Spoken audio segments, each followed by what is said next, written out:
The market was loud with voices, footsteps, and the smell of fresh bread and hot food. Merchants shouted prices, buyers argued, and children ran between stalls. But in one corner, far from the main street, a small figure sat on the ground. She was thin, her skin hidden under layers of dirt, her clothes torn and hanging like rags. Her hair was messy, tangled with dust and small leaves in her hands. She held a half-rotten fruit, trying to eat around the bad parts. People passing by glanced at her, then quickly looked away. Some whispered cruel words, calling her filthy and cursed. Others made disgusted faces and stepped farther to avoid touching her. No one wanted to be near her if she moved closer to the stalls. The sellers would shout at her to go away if she tried to reach for food. Someone's hand would push her back. To them, she was not a person. She was something to be avoided. She had no name. No family came to look for her. Every day she sat in that same corner, waiting for the sun to go down. When night came, she would hide in the alley, wrapping herself in a piece of cloth she had found in the trash, and in the morning she would come back, hoping to find something to eat. But today, the hunger was sharper than usual. Her stomach hurt and her head felt light. She saw a baker throwing away old bread into a bin. Her heart jumped, and she ran to it. She reached for the bread, but before her fingers touched it, a stone hit the ground near her hand. "Get away from there, you filthy thing!" A man shouted. Two boys laughed and threw more stones. She pulled her arms close to her chest and stepped back. The bread fell deeper into the bin. Out of her reach, her throat felt dry, and her eyes burned. She turned and hid behind a wooden crate, hugging her knees. The crowd didn't stop. Some people laughed at her fear. Others didn't care at all. Walking past as if she wasn't there, she wanted to disappear. Her breath came out in small gasps as she tried not to cry. Crying only made people angrier. It made them think she was begging for pity. And pity was something they refused to give. Then, something strange happened. A shadow fell over her hiding place. It wasn't the shadow of a merchant or one of the boys. It was tall, steady, and silent. She slowly looked up. A man stood there, but not like the others. His clothes were simple, but clean. His skin was pale compared to the others in the market. His eyes, sharp and curious, studied her without disgust. He didn't step back, didn't wrinkle his nose. Instead, he crouched down, bringing himself to her level. She froze. No one had ever come this close without shouting at her. Her heart beat fast. Was he going to drag her away? Was he another person who wanted to throw stones? The man reached into a bag and pulled out a small loaf of bread. He broke it in half and held it out to her. The smell made her stomach twist with need. But she didn't move. She had learned that sometimes people offered food just to trick her. Sometimes they would pull it away and laugh when she reached for it. But his hand stayed steady. His eyes were calm. "Here," he said softly. His voice was deep, but not angry. The crowd noticed. Some stopped to watch, shaking their heads. "Don't touch her," a woman hissed. "She'll bring you bad luck." The man ignored them, his gaze still on the girl. Her hand trembled as she reached for the bread the moment her fingers touched it. Warmth spread through her chest. She took a small bite. Then another. The bread was dry, but to her, it was sweeter than anything she had tasted in months. She looked at him, confused. Why was he helping her? No one else ever did. "What's your name?" he asked. She blinked. She didn't answer. She didn't have an answer. He frowned slightly, but not in anger, more like sadness. "You don't have one, do you?" he said quietly. She shook her head. The word no felt heavy in her throat. He looked around the market, his eyes meeting the cold stares of the onlookers. Then he held out his hand. "Come with me," he said. She hesitated. The crowd began to murmur, warning him again, telling him she was cursed, but his hand stayed there. open, waiting.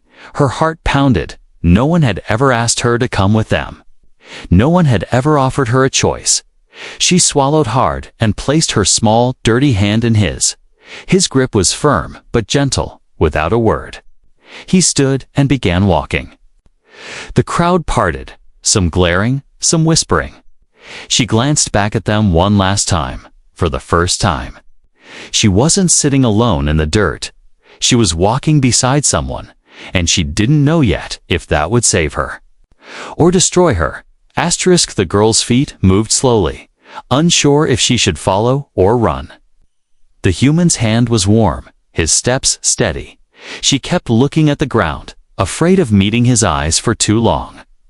Her mind was full of questions, but she didn't dare speak. The market sounds grew quieter as they left the busy street. The smell of food faded, replaced by the faint scent of rain on stone. He led her through narrow paths between buildings. They passed a group of alien workers who stared at her. One of them spat on the ground and muttered something she couldn't understand. Her fingers twitched, ready to pull away, but the human's grip didn't tighten. Didn't force her. It was just there, steady. Like a promise that she wouldn't be left behind, finally. They reached a small door set into the wall of an old building. The paint was chipped, but the hinges looked strong. He pushed it open and stepped aside, letting her go in first. She froze at the threshold. Inside was a small room, not fancy, but warm. A single table, 2 chairs, and a bed in the corner. A window let in soft afternoon light. The smell was different here, clean, safe. She didn't know why, but her shoulders loosened a little. "Sit," he said, pointing to the chair. She hesitated, then slowly sat down. He placed a small cup of water in front of her. She looked at it suspiciously. Water in the market was sometimes dirty, sometimes mixed with things that made her sick. But this water was clear. Her lips touched it, and she drank. The cool taste slid down her throat, washing away the dryness. The human pulled a basket from under the table and set it on the floor. She watched as he took out a folded cloth, a bar of soap, and a bowl. Then he poured warm water into it from a kettle. Her body stiffened. She had been washed before by people who only wanted to scrub her like an animal. It always hurt. And it always ended with more insults.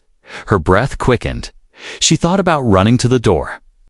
But his voice stopped her. "I won't hurt you," he said softly. He dipped the cloth into the warm water and wrung it out. Then he moved closer and crouched beside her. Her hands tightened into fists. But when the cloth touched her skin, it was gentle. He wiped the dirt from her cheek in slow, careful strokes. The water was warm, and the touch was unlike anything she remembered. It wasn't rushed, it wasn't rough, it was kind. Bit by bit, the grime faded from her face. Her skin underneath was lighter than she thought. He moved to her hands. Cleaning the fingers that had been stained brown for so long, she watched his expression, waiting for disgust to appear. It never did. Instead, his eyes softened, as if he saw something valuable hidden under the dirt. When he finished, he stepped back slightly and handed her the cloth. "Here," he said. "You can do the rest if you want." She looked down at it. The cloth was damp and warm in her hands. Slowly, she copied his motions, wiping her own arms. The water turned murky as it dripped back into the bowl. It felt strange to see her own skin again. She almost didn't recognize it when she had done all she could. He took the bowl away and poured the dirty water outside. Then he came back with something small in his hand. A cracked but still shiny piece of metal. A mirror. He held it up so she could see. Her breath caught. The girl staring back at her didn't look like the shadow from the market corner.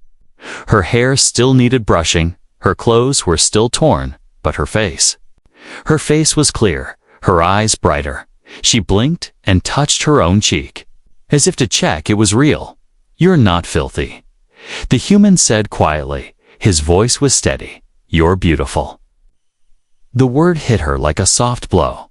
No one had ever called her that before. No one had called her anything good. She looked down quickly. Hiding her face, her chest felt tight, and her eyes burned. The tears came before she could stop them. She didn't even know why she was crying. It wasn't the same as before. This was different. The human didn't laugh. Didn't get angry. He simply placed a folded blanket over her shoulders. "You can stay here tonight," he said. She turned her head slightly. Watching him as he went to the small stove in the corner, he started cooking something that smelled warm and safe. Her fingers clutched the blanket. She didn't understand this man. She didn't understand why he was helping her, but for the first time in years. She didn't feel like running away. She sat there, wrapped in warmth, listening to the sound of a human making food for her, and she wondered, could this be the first day she wasn't alone? The next morning, the light in the small room was soft and pale. The girl woke on the floor beside the bed, wrapped in the blanket he had given her. For a moment, she forgot where she was. Then she saw the wooden table, the kettle, and the chair. And remembered the human. He was sitting at the table, quietly drinking from a cup. His eyes lifted when she stirred. "You're awake," he said, his voice calm. It wasn't a question, just a gentle statement. She sat up slowly, unsure if she was allowed to move freely in the market. Moving without permission had always meant trouble. He pointed to the table, where a small plate of bread and fruit waited. She hesitated, glancing at him as if asking silently if it was really for her. He nodded once. Her hands reached for the bread, and she began to eat in small bites. Every chew felt strange, not rushed, not stolen, but given. She still didn't know why he was doing this, but part of her didn't want to question it too much, afraid it would disappear when she had eaten. He stood and went to a cupboard. From it, he pulled a large wooden basin. Her shoulders stiffened instantly. The basin meant water, and water meant scrubbing. Scrubbing meant pain. He must have noticed the way she froze. Because his voice softened, "It's just for washing." He said, "I won't hurt you." He filled the basin with warm water from the stove. Steam curling upward. The smell of the soap he placed beside it was different from anything she knew. It was clean and sharp. He also laid out a small comb, a folded towel, and a set of clothes, not new, but clean. She stared at the clothes, unsure if they were for her. He saw her look and said, "These are yours now." Her chest tightened in a way she couldn't name, but when he dipped a cloth into the water and came toward her, her body reacted on its own. She stepped back quickly. Her hands came up as if to block him. Images from the past flashed in her mind. Rough hands, cold water, harsh voices. Her breathing quickened. "I said I won't hurt you," he repeated. "This time." He set the cloth back in the basin and stepped away. "You can do it yourself," he said, and turned his back to give her space. She blinked, surprised. No one had ever stepped back before. Carefully, she moved toward the basin, dipping her hands into the warm water. The heat sank into her fingers. Loosening the stiffness, she picked up the cloth and slowly began to wash her arms. The dirt slid away in brown streaks. She worked over her neck, then her face. Every now and then she glanced at him, but he stayed where he was, sipping from his cup. Not watching her like she was a spectacle. Her hair was the hardest. She dipped the ends into the basin, rubbing gently. The water turned dark quickly. She poured it out and replaced it with fresh, warm water. This time, she let him help rinse the soap from her hair. His touch was careful, not pulling or hurting. When he was done, he handed her the towel without a word. She wrapped it around herself, feeling the strange comfort of being clean.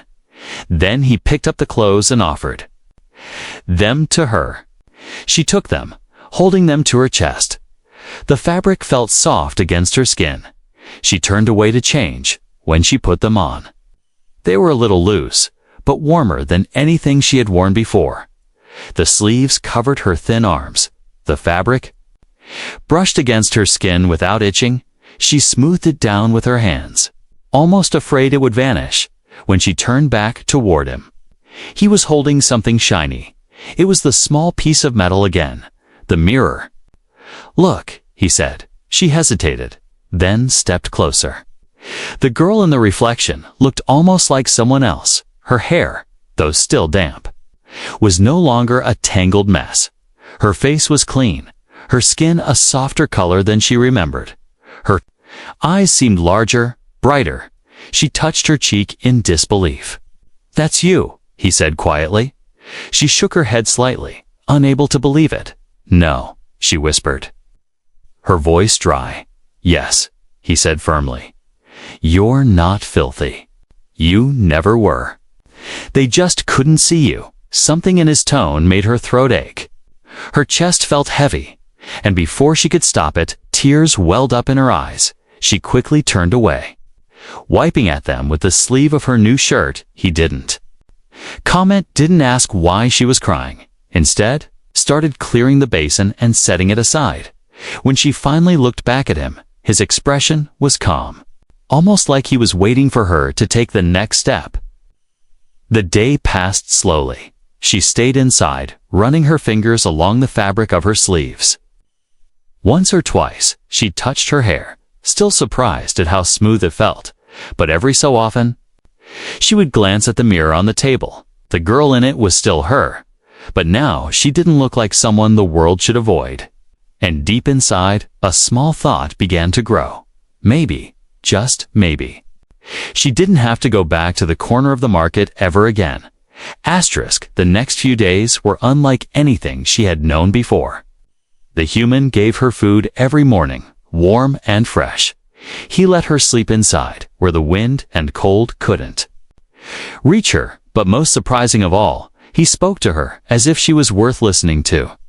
It felt strange. She still didn't understand why he was doing this, but each day, the fear in her chest became a little smaller. One morning, he sat at the table with a piece of paper and a small stick of charcoal. "Today," he said, "I'll teach you some words." She tilted her head, unsure. He wrote a short word and pointed to himself. "Human," he said slowly. Then he pointed to her and waited. She stared at him, not knowing if she was allowed to answer. He smiled a little. "You." She repeated it softly. The sound felt strange in her mouth. He nodded with approval. Then he pointed at the cup in front of her. "Water," he said. She tried saying it, and he corrected her gently. They went on like this for hours. Sometimes she laughed at the strange sounds. Sometimes she frowned in frustration, but he was patient, more patient than anyone had ever been with her. When they weren't learning words, he showed her how to eat without rushing. He gave her a spoon and taught her how to use it. The first time, she spilled half the soup on the table. She froze, expecting him to yell. Instead, he simply handed her a cloth to clean it. "No hurry," he said. "Food will still be here." Those words stayed in her mind for hours, in the streets. Food never stayed. You had to grab it fast, or it was gone. But here she could take her time. After a week, he decided to take her outside. She didn't want to go. The memory of the market still burned in her mind, but he insisted gently. "You can't hide forever," he said. She followed him, staying close. Her eyes darted around, expecting the same angry stares and sharp words. And they came. A merchant narrowed his eyes the moment he saw her.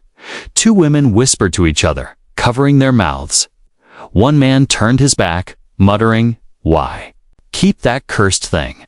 Her shoulders sank. She walked slower, trying to put distance between herself and the human so people wouldn't see them together. But he noticed. He stopped in the middle of the street. "Walk beside me," he said. Not unkindly, but firmly. She shook her head quickly. They'll hate you," she whispered. His eyes didn't waver. "Then let them," he replied, and he kept walking, forcing the crowd to step aside at the fruit stall. The seller frowned, not serving her. The man said sharply, "She's with me." The human replied, "Doesn't matter." Take her somewhere else. The girl's throat tightened. Her old instincts returned, the urge to run, to disappear before it got worse. She tugged at his sleeve, whispering, "Please. Let me go back." But he shook his head. "You're not going anywhere," he said softly, but with steel in his voice. They went to another stall, where the seller hesitated but finally handed over a bag of apples. The human paid without another word. They walked home in silence. She couldn't understand him, why he would keep her around when it made his life harder. That night, she sat on the floor and stared at the blanket around her shoulders. I don't want to cause trouble for you," she said quietly. "You're not trouble," he replied without looking up from the table. "You're family now." The word family made her heart feel strange. She didn't remember ever being part of one, but before she could say anything, a sharp sound shattered the moment. Glass breaking, she jumped, heart pounding, on the floor. Near the window lay a rock. Wrapped around it was a piece of paper. He picked it up, his jaw tightening as he read. The letters were ones she couldn't understand, but the anger in his eyes told her it was bad. He crumpled the paper and tossed it aside. "What did it say?" she asked hesitantly. "Nothing you need to worry about," he said, but she saw his hands clench. He closed the window, locking it tight. The rest of the night, his eyes kept drifting toward the door. She lay awake long after he slept. The blanket felt heavier than before. The warmth of the room couldn't chase away the cold feeling in her stomach. She knew the outside world still hated her, and now they were angry at him too. A part of her wanted to leave, to protect him from their hatred, but another part, the part that had begun to feel safe here, didn't want to go anywhere. The days after the rock through the window felt heavier. The human acted normal, but the girl noticed the small changes. He checked the door lock twice every night. He kept the curtains closed when they ate. When footsteps passed outside, his eyes would flick toward the sound. She didn't ask about the note again, but she hadn't forgotten. One afternoon, he left to buy supplies before going. He told her to stay inside. His voice was firm, the kind that didn't allow questions. She nodded, though her heart wanted to follow him. When the door closed, the little room felt too quiet. She sat on the floor. Pulling the blanket around her shoulders, her eyes wandered to the table where he kept a basket of food.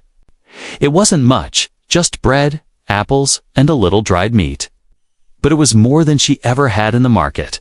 As the hours passed, the silence became too heavy. She stood and looked out the window. The street outside was empty except for a few passing carts. Then her stomach growled, not from hunger for herself, but from worry. The human always worked hard. What if she could find something to give back to him? Something to prove she wasn't just a burden. Her mind flashed back to the fruit stalls. If she was careful, maybe she could get something small and bring it home before he returned. She pulled on her shoes and quietly opened the door. The street air felt colder than she expected. She kept her head low, walking fast, avoiding the main paths. When she reached the marketplace, she stayed at the edges. She saw an apple stand and slowly approached. Her plan wasn't to steal. She had a small coin he had once given her just in case. She placed it on the counter and pointed to an apple. The seller looked at the coin, then at her. His lip curled. "Not selling to you," he said, pushing the coin back. Her cheeks burned. She picked up the coin and turned to leave. But before she could step away, a rough voice called out, "Well, look what we have here." She froze. Two of the same boys who used to throw stones at her stood a few steps away. Their grins were wide, cruel. "Thought you'd run off, little rat," one of them said. She shook her head and tried to walk past. A hand shot out, grabbing her arm. "Not so fast," the other said. "We're not done with you." She pulled back hard, but their grip tightened. "You think you're better now just because you're with that human?" One sneered. "Bet he doesn't know what you really are." They shoved her against a wall. Her heart pounded, her breath coming fast. She tried to call for help, but the marketplace was loud. People saw, but turned away. No one wanted trouble. One of the boys yanked her sleeve, making her stumble forward. She hit the ground hard, scraping her arm. Pain flared, and she bit back a cry. They laughed, kicking at the dirt near her feet. "You don't belong here," one of them said. "You never will." A shadow fell over them. The laughter stopped. Slowly, both boys looked up. The human was standing there. His face wasn't calm like usual. It was cold, his jaw tight. "Let her go," he said. His voice low but dangerous. The boy holding her arm hesitated. "I said let her go." This time, the tone made even the onlookers flinch. The boy released her. Stepping back, the human stepped forward, placing himself between her and them. "You touch her again," he said, "and you'll regret it." Neither boy answered. They just muttered under their breath and walked away, disappearing into the crowd. The human turned to her, his eyes scanning her quickly. "Are you hurt?" he asked. She shook her head, though her scraped arm still stung, without another word. He took her hand and led her away. The crowd parted as they passed, some staring in silence, others whispering back at the house. He closed the door and locked it. Then he went to a shelf, pulled down a small jar, and began cleaning her arm. The sting of the medicine made her flinch. "Why? Why did you come?" she asked quietly. He looked at her. "Because you're mine to protect," he said simply. She stared at him, unsure how to respond. The words warmed her more than the blanket ever had. But she also knew, whatever anger the crowd felt before, it would only grow now. The morning after the marketplace incident. The air in the small room felt tense. The girl stayed quiet while the human fixed breakfast. She kept her eyes on the table, replaying the voices of the boys in her mind. "You don't belong here. You never will." Even now, her arm throbbed where the scrape had started to scab. The human noticed her silence, but he didn't push her to speak.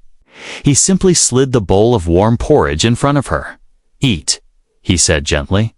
She nodded and picked up the spoon, but her hand trembled. After breakfast, he surprised her. "We're going to the market," he said. Her head snapped up in shock. "No," she whispered. "They'll be there." They might," he admitted. "But I'm not hiding, and neither are you." Her stomach tightened. Every part of her wanted to refuse, but his tone wasn't angry. It was steady.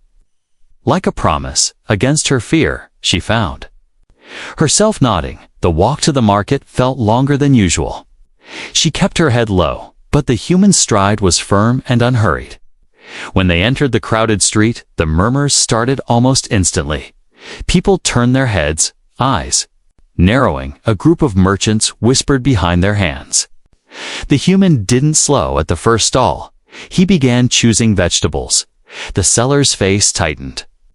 "Not serving her kind," the man said flatly. The girl's shoulders sank, but before she could speak, a human's voice cut through. "She's with me." The stall owner opened his mouth to argue, but the human stepped closer. "Do you understand?" Something in his tone made the seller look away and wordlessly bagged the vegetables. The human paid and moved on without another glance. At the next stall, things escalated. One of the same boys from yesterday was there, this time with his father. The boy smirked when he saw her, still keeping the rat. He sneered, loud enough for the nearby crowd to hear. The father laughed. "You're a fool, human. That thing's a curse. Send her away before she ruins you." The human set down the basket he was carrying. He turned to face them fully. "She's not a curse," he said, voice calm but strong. "She's a child. And she's under my protection," the father scoffed. "Protection? She's filth. Everyone knows it." The human stepped forward until the space between them was thin. "You're wrong," he said. "She's worth more than any of you see. And maybe the problem isn't her. maybe it's all of you. Gasps rippled through. The crowd, the boy's smirk, faded. The father's face darkened. You think you're better than us? He growled. I think I'm better than someone who attacks children. The human shot back. His voice carried, sharp and unshaken. The marketplace had gone quiet now, every ear tuned to the confrontation.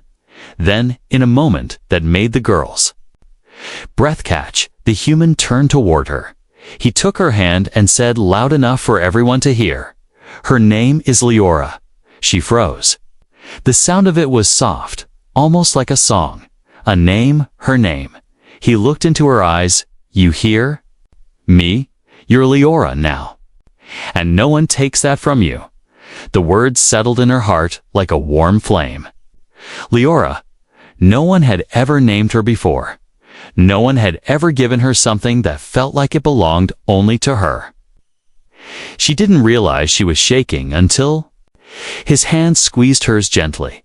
Some in the crowd muttered, others turned away. A few, just a few, looked uncertain. The father of the boy snorted. Names don't change what she is. The human's eyes narrowed. No, he agreed. Names don't change what she is. But they remind you that she is someone with that. He picked up the basket and began walking. Leora followed, still clutching his hand. Every step felt different now. Not lighter, but stronger. She kept repeating the name silently in her head, afraid she might forget it. But she knew she wouldn't. When they were finally clear of the market, she looked up at him. Why?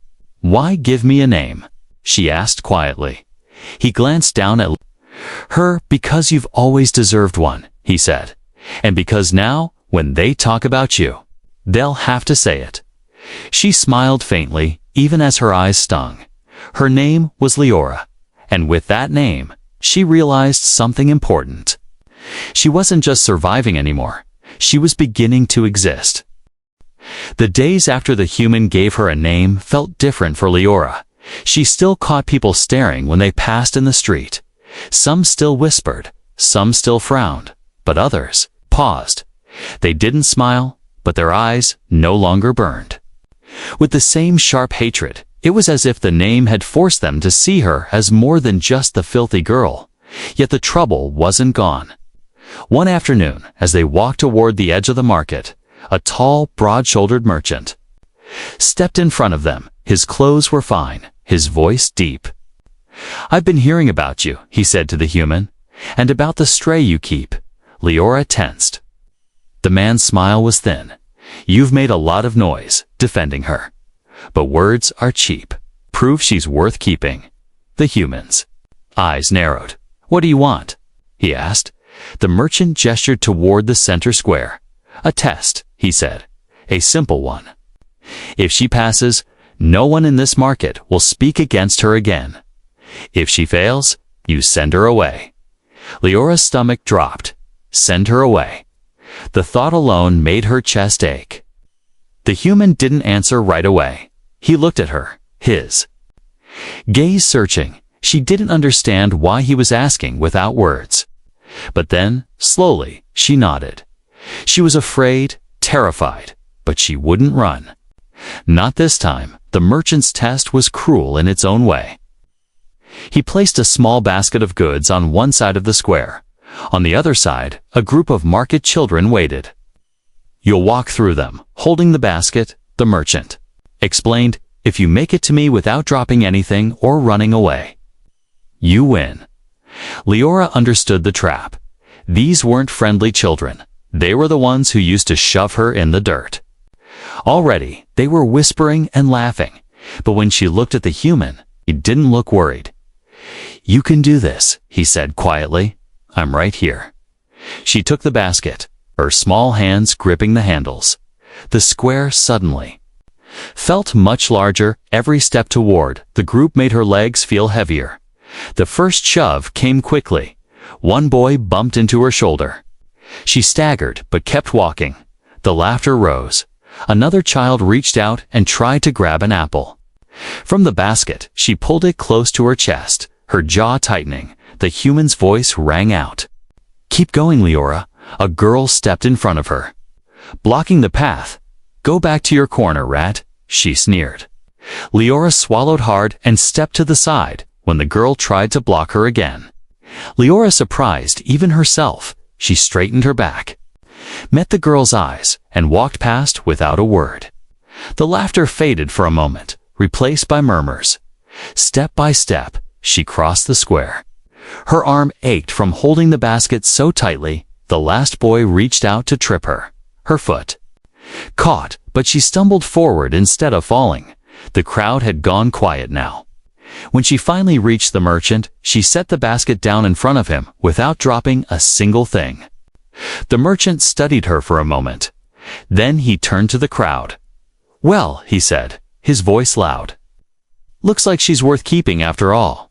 There was no cheer, but there was no jeer either. Some people even nodded. The merchant looked at the human. "A deal's a deal," he said, stepping aside. The human didn't linger.